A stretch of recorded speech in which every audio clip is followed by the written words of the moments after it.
Hi there, it's Mark Wickham here, Amazon #1 best-selling author of Effective Pricing for Accountants, and what I want to share with you today is a concept called phonetic simplification and how when you use it you'll get better prices, you'll get better results.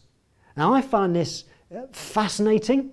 It's something that it's a bit weird, a bit bizarre, and I guess a bit irrational, but you may have come across Dan Ariely and his book Predictably Irrational, and one of the things that we are now learning is just how crazy and irrational the human brain is.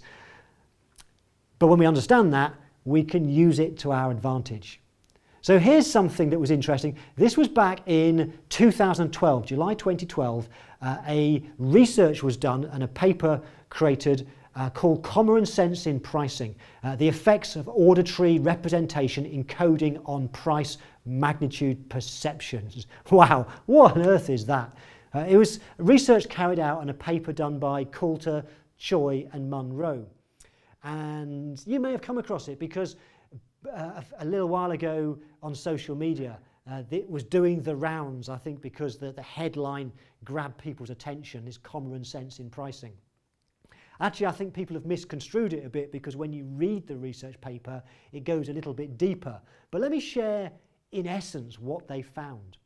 And what they found was something they describe as phonetic simplification. In other words, when we see a price written down, as with any number and any words, we read it up here in our mind. And what they were looking at in this study was, does the number of syllables in the price impact on our perception of the magnitude of the price, the size of that price? And the conclusion was absolutely yes, it does. And one of the things that they looked at, one of the implications, is they looked at commas and cents. And so they asked people's perception on how big the number was. And what was interesting is if you take the number 1,599, is if we express that with a comma symbol and decimal points and 00 pence, it was found that people see that as being a bigger number, a higher price, than if we omit the decimal points and the pence or the cents. And they also found that it seems even smaller still if we omit the commas.